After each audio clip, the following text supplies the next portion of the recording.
আসসালামু আলাইকুম রহমতুল্লাহি আবরকাত।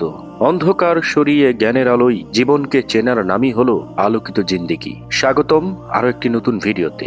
আলহামদুলিল্লাহ রব্বিল আলামিন। আজ থেকে 1400 বছরেরও বেশি সময় আগে মক্কার উত্তপ্ত বালুচরে দাঁড়িয়ে মানব জাতির শ্রেষ্ঠ শিক্ষক এক ভয়াবহ বিপদের বার্তা দিয়েছিলেন। সেই দিন সাফা পাহাড়ের চূড়ায় দাঁড়িয়ে তিনি যে প্রশ্নটি করেছিলেন তার মধ্যেই লুকিয়েছিল ইতিহাসের সবচেয়ে বড় ফিতনার ইঙ্গিত। তিনি কি কেবল কুরাইশদের সতর্ক করেছিলেন, নাকি আজ আমরা যে সময়ের মধ্য দিয়ে যাচ্ছি সেই শেষ জামানার কথাও বলেছিলেন? তো চলুন বিস্তারিত আলোচনা করা যাক। মক্কার তপ্ত রোদে সাফা পাহাড়ের চূড়ায় দাঁড়িয়ে আছেন মানবতার মুক্তিদূত হযরত মুহাম্মদ সাল্লাল্লাহু আলাইহি ওয়াসাল্লাম। আল্লাহর পক্ষ থেকে নির্দেশ এসেছে, তোমার নিকট আত্মীয়দের সতর্ক করো।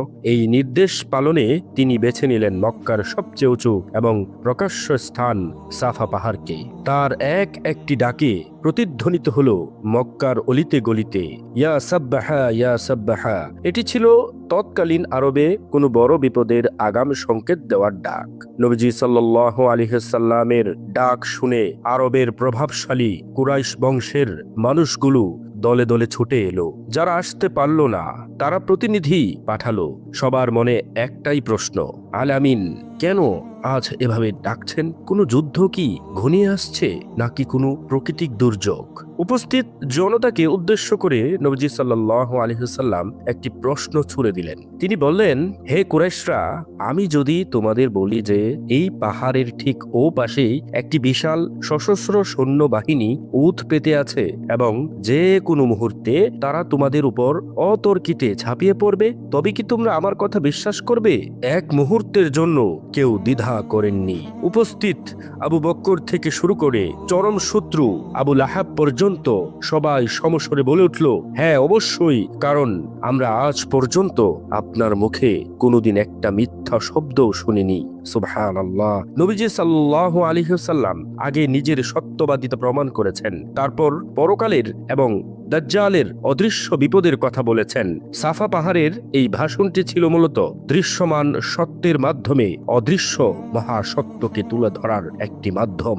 আজও আমরা ঠিক সেই কুরাইশদের মতোই পাহাড়ের সামনে দাঁড়িয়ে আছি।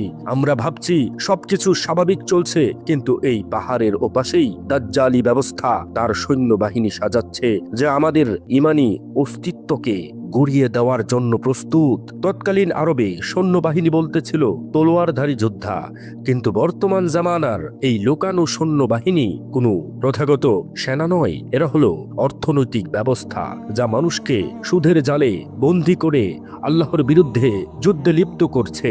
সাংস্কৃতিক আগ্রাসন যা বিনোদন আর মিডিয়ার আড়ালে মানুষের নৈতিক মূল্যবোধকে ধুয়ে মুছে দিচ্ছে। রাজনৈতিক নীল নকশা যেখানে সুটি কয়েক অদৃশ্য শক্তি গোটা বিশ্বের ভাগ্য নির্ধারণ করছে।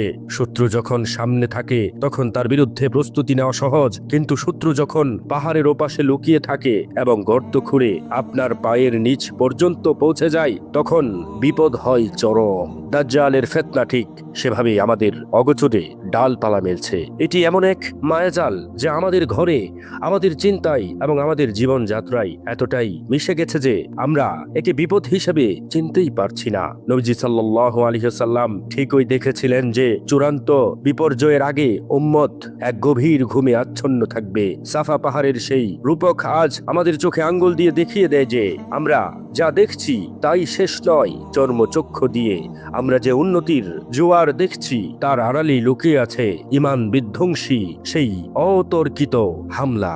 রাসূল সাল্লাল্লাহু আলাইহি ওয়াসাল্লাম কেবল তৎকালীন কাফিরদের বিরুদ্ধে সতর্ক করেননি, বরং তিনি স্পষ্টভাবে বলেছিলেন, নূহ আলাইহিস সালাম থেকে শুরু করে এমন কোন নবী আসেননি যিনি তার কওমকে দাজ্জাল সম্পর্কে সতর্ক করেননি। আর আমি তোমাদের কাছে তার এমন কিছু চিহ্ন বলবো যা আমার আগে কেউ বলেনি। রাসূল সাল্লাল্লাহু আলাইহি ওয়াসাল্লাম যখন ওই দাজ্জালের কথা বলতেন তার চেহারা মুবারক লাল হয়ে যেত, কণ্ঠস্বর উচ্চ হতো, যেন তিনি কোনো আসন্ন শত্রু সৈন্যের খবর দিচ্ছেন।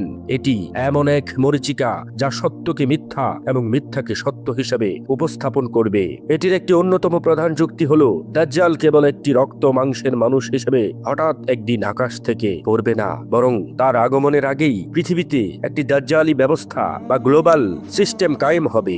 এই ব্যবস্থা মানুষকে আল্লাহর দাসত্ব থেকে সরিয়ে বস্তুবাদের দাসে পরিণত করবে। এটি এমন এক জীবনধারা তৈরি করবে যেখানে মানুষ মনে করবে সে স্বাধীন, কিন্তু আসলে সে এক অদৃশ্য শিকলে বন্দী। অর্থনীতি, শিক্ষা, সংস্কৃতি ও রাজনীতি সবকিছু যখন এক কেন্দ্রমুখী অপশক্তির নিয়ন্ত্রণে চলে যায়, তখনই দাজ্জালের সিংহাসন প্রস্তুত হয়। আসলে এই আলোচনাটাই দেখানো হয়েছে যে আধুনিক যুগের চাকচিক্য আর প্রযুক্তির মোহ মানুষকে এতটাই অন্ধ করে দিচ্ছে যে তারা শয়তানি নীল নকশাগুলোকে দেখতেই পারছে না।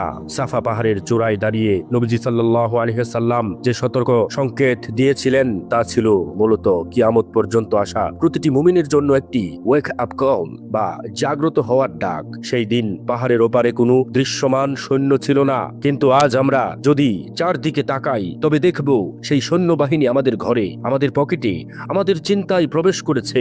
এটি আমাদের বলছে, চোখ বন্ধ করে থেকো না, চারপাশে ঘটনা প্রবাহকে কেবল রাজনৈতিক বা অর্থনৈতিক চশমায় না দেখে ওহির আলোতে বিচার করতে শেখো। দাজ্জালের সেই মহাপ্রতারণা থেকে বাঁচতে হলে কেবল সতর্ক থাকলেই হবে না, বরং ইমানি দূরদৃষ্টি বা বাসিরাত অর্জন করা আজ সময়ের সবচেয়ে বড় দাবি। সেদিন পাহাড়ের ওপারে কোনো পার্থিব সৈন্য ছিল না ঠিকই, কিন্তু নবীজি সাল্লাল্লাহু আলাইহি ওয়াসাল্লাম তার নবুয়াতের দূরদৃষ্টি দিয়ে দেখতে পাচ্ছিলেন ভবিষ্যতে এই উম্মতের সামনে পাহাড়ের ওপার থেকে ধেয়ে আসা দাজ্জালি ফিতনার সেই বিশাল বাহিনী অপেক্ষা করছে, যা সাধারণ মানুষের চর্মচক্ষু দেখতে পায় না। কিন্তু নবীজি সাল্লাল্লাহু আলাইহি ওয়াসাল্লাম আল্লাহর ওহীর আলোতে সেই অদৃশ্য বিপদকে দেখতে পাচ্ছিলেন। নবীজি সাল্লাল্লাহু আলাইহি ওয়াসাল্লামের সেই প্রথম সতর্ক বার্তা কি আমরা আজও উপলব্ধি করতে পেরেছি? পরবর্তী পর্বে আমরা জানব কেন এই দাজ্জালি ফিতনাকে বলা হয় সৃষ্টির সেরা ট্র্যাজেডি এবং বর্তমান বিশ্ব পরিস্থিতির সাথে এর গভীর যোগসূত্র কোথায়। ভিডিওটি ভালো লাগলে একটি লাইক দিন এবং আপনার বন্ধুদের সাথে শেয়ার করুন। এই ধরনের আরো ভিডিও পেতে আমাদের চ্যানেলটি সাবস্ক্রাইব করে বেল আইকনটি ক্লিক করে রাখুন। দেখা হবে পরবর্তী ভিডিওতে। ততক্ষণ পর্যন্ত আল্লাহ রাব্বুল আলামিন আপনাদের সকলকে ভালো রাখুক, সুস্থ রাখুক। আল্লাহ হাফেজ।